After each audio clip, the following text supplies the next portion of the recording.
Assalamualaikum warahmatullahi wabarakatuh. Perkenalkan, saya Hamidah FPD, PLT Kepala UPT SD Negeri Purworejo 1. Saat ini saya akan diwawancara oleh CGP hebat saya, Ibu Uswatun Hasanah, dalam rangka kegiatan modul 3.1 demonstrasi kontekstual pengambilan keputusan.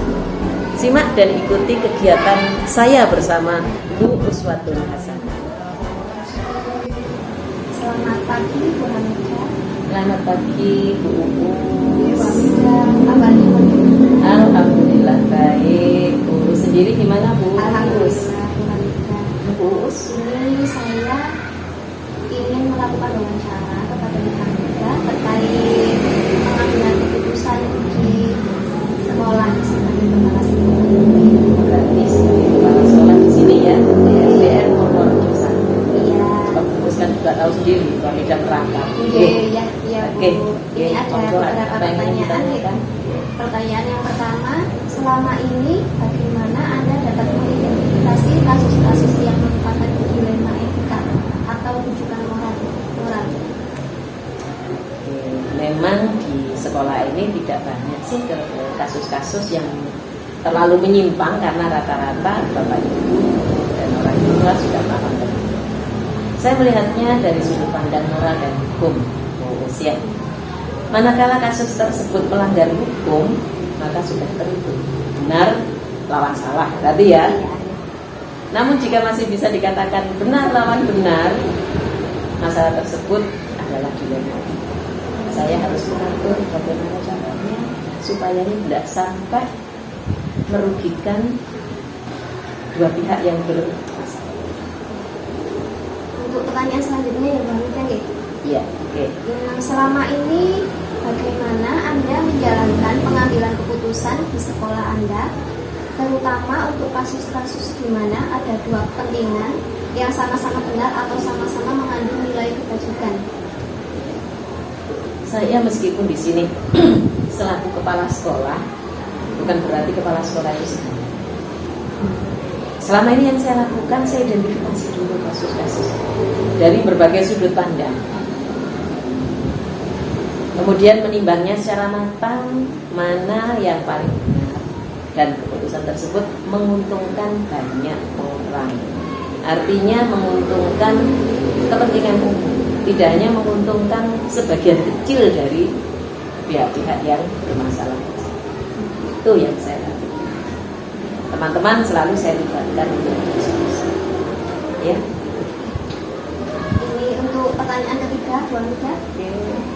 Langkah-langkah atau prosedur seperti apa yang biasa Anda lakukan selama ini? Saya tadi sudah menyampaikan ya, saya lakukan koordinasi, cari informasi. Yang pertama yang saya lakukan, saya akan coba mencari apa sih penyebab permasalahan tersebut. Jadi saya harus konfirmasi, bertanya pada teman-teman dan orang-orang sekitar. Jadi mencari ya penyebab masalah. Yang kedua, saya akan mencari atau setelah mendapatkan informasi, saya akan berupaya dengan bukan hanya secara secara emosional saja, saya akan menentukan siapa-siapa saja yang terlibat dalam permasalahan. Yang ketiga, saya akan menanyakan kepada orang-orang yang terdekat. Maksudnya orang-orang terdekat dari orang-orang yang terlibat masalah tadi. Saya ingin menggali bagaimana sih orang ini kok bisa seperti ini, gitu kan? Jadi menggali informasi dari orang-orang terdekat seperti itu, gitu ya. Kemudian saya juga akan mengajak berdiskusi beberapa teman, termasuk nanti mereka yang tadi saya cari informasi, saya ajak berdiskusi untuk mencari informasi tersebut ya, apa memang benar seperti itu. Yang kelima, saya akan berupaya mencarikan solusi dari masalah tersebut yang tepat. Dari awal sudah saya sampaikan yang sekiranya tidak merugikan dua belah pihak. Seandainya ada kerugian, paling tidak kerugian itu seminimal mungkin. Karena memang ini apa istilahnya ya, mungkin ada yang dilanggar etika peraturannya. Yang berikutnya mungkin yaitu tadi, solusi dengan resiko terkecil itu yang akan kami ambil. Ya diharapkan memang tidak ada resiko, solusinya itu tidak ada resiko. Tapi kalau memang sudah benar-benar sudah tidak bisa berbuat apa-apa lagi ya, solusi bukan solusi ya, resiko paling minim yang akan saya ambil sebagai solusinya. Itu pun saya harus memberikan pengertian pada dua belah pihak. Jangan sampai nanti yang ini merasa diremehkan atau disalahkan, sementara yang ini merasa didukung karena merasa dibenarkan. Jangan sampai terjadi seperti itu, Bu Mesia. Kalau ada masalah seperti ini, sebaiknya diselesaikan seperti ini atau solusinya seperti ini. Yang jelas tidak ada jadwal waktu khusus untuk menyelesaikan. Tidak ada jadwal untuk hari ini harus menyelesaikan masalah ini, tidak. Yang penting ketika ada masalah, gimana caranya kita menyelesaikannya dengan baik. Untuk pertanyaan keempat, hal-hal apa saja yang selama ini Anda anggap efektif dalam pengambilan keputusan pada kasus-kasus dilema etika? Ya. Saya melakukan analisis kasus tersebut, kemudian menentukan solusinya, menyesuaikan dengan peraturan dan norma yang berlaku. Yang jelas, solusi yang akan kami berikan itu adalah yang mengedepankan kepentingan umum. Jangan sampai nanti seperti yang saya sampaikan di awal tadi, jangan sampai solusi itu hanya menguntungkan salah satu pihak.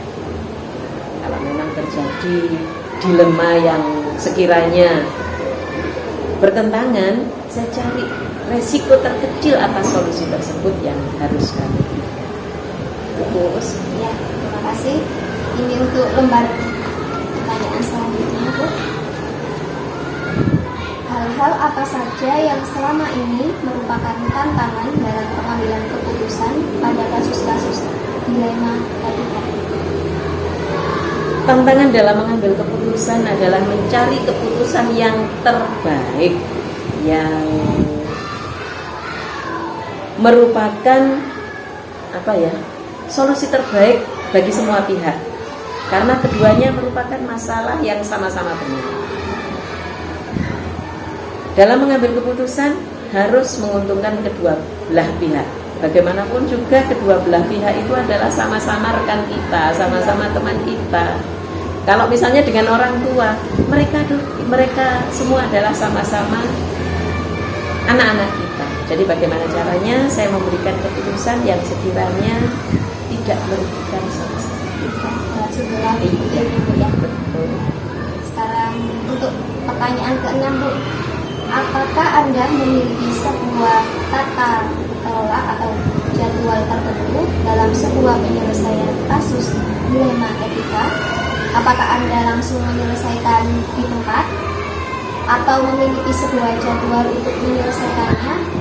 Bentuk atau prosedur seperti apa yang Anda jalankan selama ini? Alhamdulillah di sekolah kita, mungkin Bu Uus juga tahu sendiri, karena sekolah kita kecil, memang jarang sekali ada masalah-masalah yang berat. Kalau ada masalah ringan, masalah-masalah yang ringan, saya langsung ajak omong-omong gitu. Saya tidak menginterogasi, tapi saya sekedar sharing omong-omongan tanpa terasa yang bersangkutan itu sudah merasa punya solusi dari apa yang kita bicarakan. Yang kedua, kalau jadwal secara khusus tidak. Cuma memang di sini kan sudah ada jadwal staff meeting di Sabtu, di pekan terakhir, di hari kerja. Pada saat itu ketika ada permasalahan di tengah-tengah perjalanan kedinasan kita, kalau masalahnya berat, saya berupaya nanti saya mencari sumber permasalahan tersebut, mencari informasi-informasi tersebut, kemudian saya selesaikan atau kami selesaikan dengan duduk bersama dengan mereka berdua. Biasanya selesai di situ sudah, karena untuk kepentingan bersama. Tinggal nanti pada saat staff meeting tersebut kami sampaikan, bukan berarti saya membuka permasalahan ini, tidak, tetapi kami sampaikan secara umum saja bahwa kegiatan yang seperti ini, solusi atau permasalahan dari kegiatan seperti ini, contohnya adalah seperti ini. Jadi tanpa menyinggung pihak-pihak yang sedang bermasalah. Ini pertanyaan terakhir Bu dari saya. Dari semua hal yang telah disampaikan, pembelajaran apa yang dapat Anda petik dari pengalaman Anda mengambil keputusan dilema etika? Pengalaman yang saya ambil dengan adanya kegiatan ini ya, yang sudah kita pelajari bersama ya Bu Us ya, kebetulan Bu Us sebagai CGP, Bu Alida juga sebagai PP, banyak sekali pengalaman-pengalaman atau ilmu-ilmu yang kita peroleh, dan kebetulan juga kita sudah terbiasa dengan teman-teman yang lain, sehingga dari kegiatan belajar di modul 3.1 ini saya pribadi menjadi lebih bijaksana dalam mengambil keputusan. Tetap saya pertimbangkan prosedur atau langkah-langkah yang baik tersebut, dan saya akan melibatkan semua pihak sesuai dengan kondisi dan kebutuhan. Ya, mudah-mudahan setelah kita belajar bersama ini, kita bisa lebih baik lagi. Bu Uus bisa menerapkan ilmunya ini kepada anak-anak, kepada wali murid dari anak-anak putra-putri siswa-siswinya Bu Uus, bisa diterapkan pada saat Bu Uus bergaul dengan teman-teman sebaya atau teman-teman di kedinasan. Demikian pula saya doakan Bu Uus, mudah-mudahan saya selaku pimpinan kepala sekolah di sini bisa lebih arif dan bijaksana dalam menyelesaikan permasalahan-permasalahan yang ada di masa sekolah. Ya, itu aja. Selamat bertugas, semoga sukses. Insya Allah Bu Uus sudah punya modal yang bagus untuk menjadi CGP yang lebih hebat lagi. Saya berterima kasih kepada Bu Hamidah yang sibuk sekali memegang 2 sekolah, tapi masih menyempatkan waktu untuk saya melakukan wawancara. Sama-sama Bu Uus.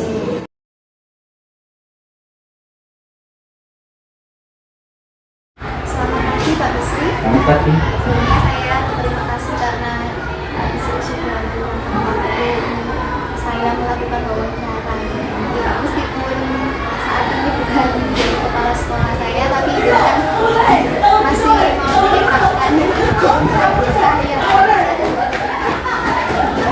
Hari ini saya akan melakukan wawancara mengenai pengambilan keputusan sesuai dengan yang dijanjikan. Jadi ini adalah pertanyaan yang akan saya ajukan ke Ibu Nadif. Mulai saja Mbak Nadif. Jadi sebelumnya saya terima kasih kehadiran Bu Uus Racun yang bisa melakukan apa ini ya, interview ya. Mungkin nanti saling kita kenalan. Semoga nanti guru penggerak dan terkait dengan kebajikan, perihal tentang kebijakan itu memang ya dilematis juga memang kadang-kadang belakang. Monggo. Mengenai yang pertama, dilema etika atau kewajiban moralitas. Selama ini bagaimana Bapak sebagai kepala sekolah dapat mengidentifikasi kasus-kasus yang merupakan dilema etika atau kewajiban moral dalam lingkup sekolah ini, Pak? Jadi, terima kasih untuk kasus. Memang semua orang tidak menghendaki timbulnya kasus, tapi bagaimanapun juga sebuah program pasti ada kendala dan kasus ini kalau dipikir secara positif itu akan menjadi kekuatan kepala sekolah dalam melaksanakan tugasnya tidak berdiri sendiri, tentu didukung oleh pihak lain, baik oleh dewan guru maupun stakeholder yang lain. Jadi kepala sekolah tidak jalan sendiri.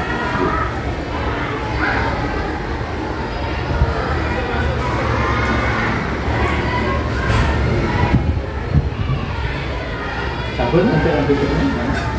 Pertanyaan selanjutnya, selama ini bagaimana Bapak menjalankan pengambilan keputusan di sekolah Bapak, terutama untuk kasus-kasus di mana ada dua kepentingan yang sama-sama benar atau sama-sama mengandung nilai kebajikan? Ya, jadi untuk kasus di sekolah ditinjau dari dua sisi yang sama-sama baik ada unsur kebajikannya, maka kami bersama tim hukum tentunya berpikir lebih hati-hati dengan hati yang bersih. Kita akan mengkolaborasikan dua masalah yang kadang-kadang berbeda, tapi sama-sama tujuannya. Misalnya ini ada kasus misalnya tentang buku modul itu sebetulnya tidak boleh diperjualbelikan di sekolah. Itu adalah aturan. Di sisi lain siswa atau orang tua ini membutuhkan modul untuk tambahan pelajaran atau pengayaan. Sekolah tidak boleh menjual, siswa butuh, orang tua butuh, maka harus diambil jalan-jalan. Bagaimana caranya? Sekolah tetap tidak menjual modul, itu siswa mendapatkan modul, maka ada pemberdayaan melalui fasilitas orang tua siswa yang mendapatkan. Sekolah akan membantu hal tersebut.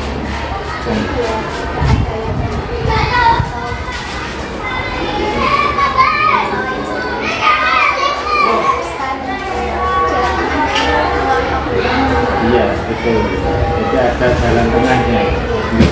Jadi sekolah tidak boleh langsung melarang ada modul di sekolah, tidak boleh. Itu ya tidak bisa karena yang menjadi kebutuhan mutlak dari siswa.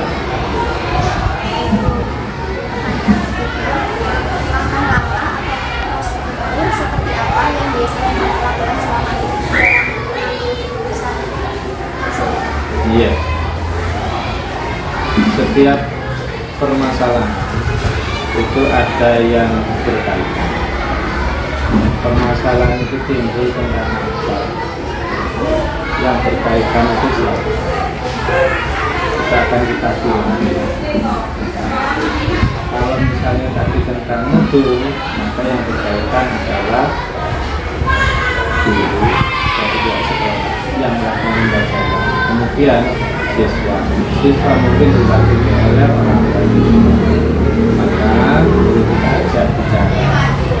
Paguyuban orang tua siswa kelas 1 sampai kelas 6 itu juga kita ajak bicara. Kita rembuk bareng-bareng. Jadi kolaborasi musyawarah tentang permasalahan yang muncul sehingga bisa diambil solusi sebagai cara untuk bisa saling di kuncinya kolaborasi.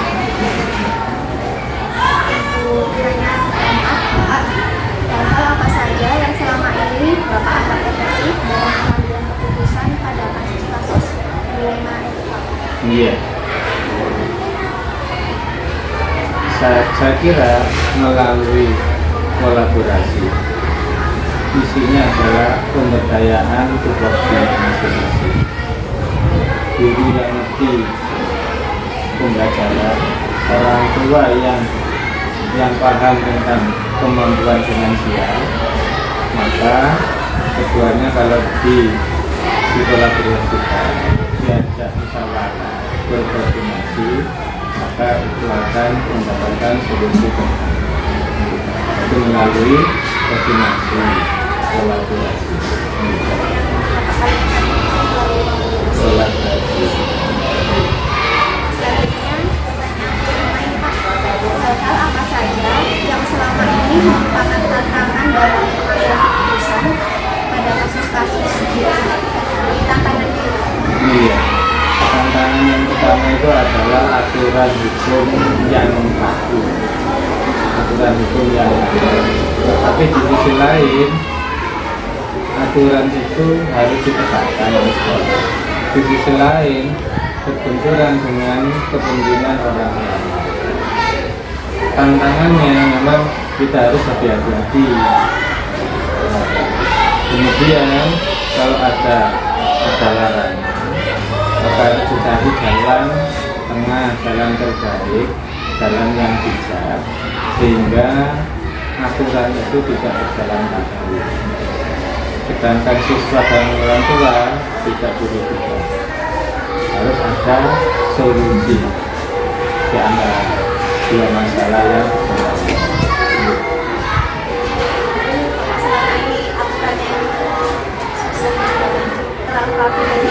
Iya. Aturan itu pasti kaku. Tapi tujuannya apa? Tapi kalau kita menjalankan aturan saja, maka muncul respon negatif dari orang-orang yang jatuh.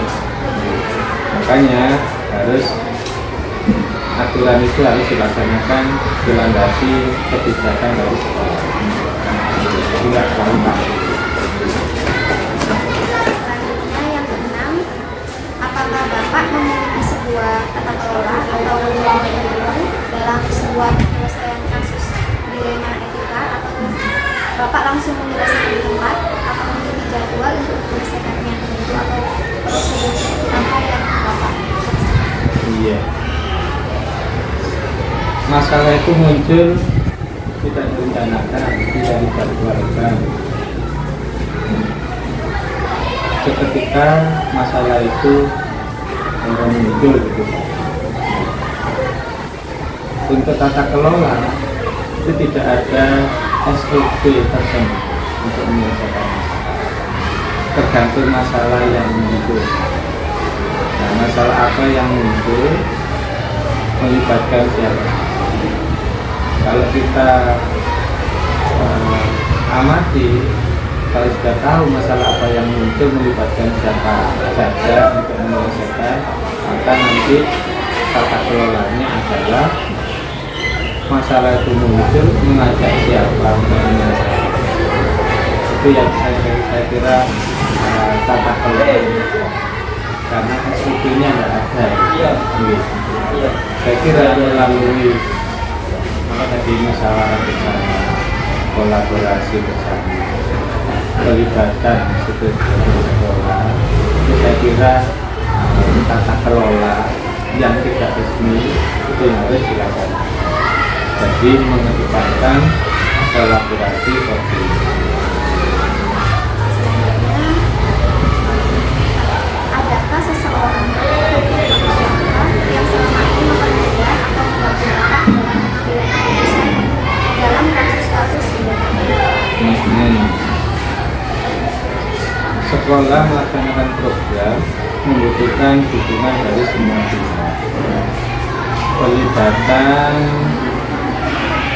pengurus paguyuban orang tua siswa dalam setiap hal ini menjadi jalan untuk mengatasi semua permasalahan.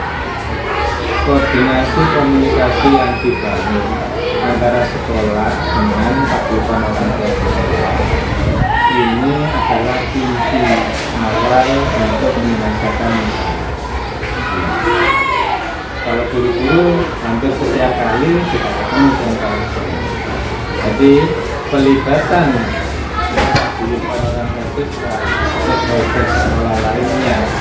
Ini kalau terbangun dengan baik, insya Allah semua permasalahan selesai.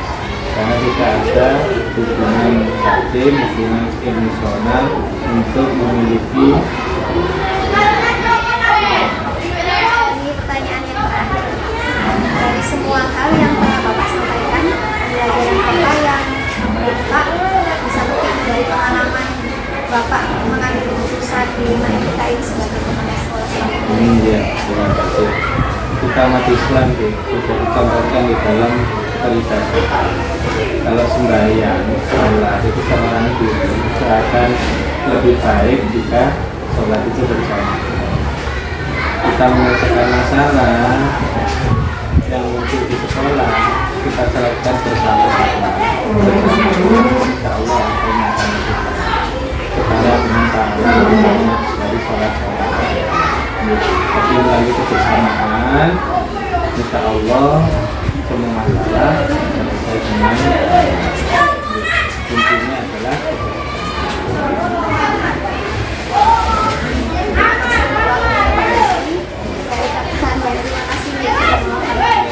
sama-sama. Terima kasih, sukses guru penggerak.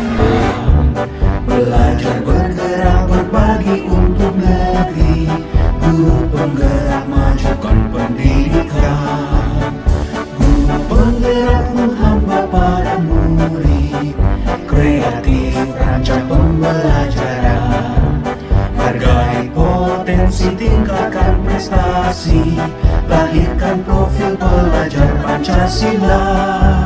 Belajar bergerak berbagi untuk negeri, kita menjalin kolaborasi.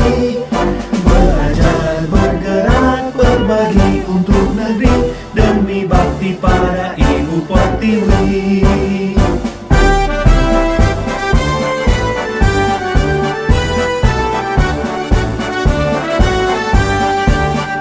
Bulatkan tekad, kuatkan hati, negeri ini memang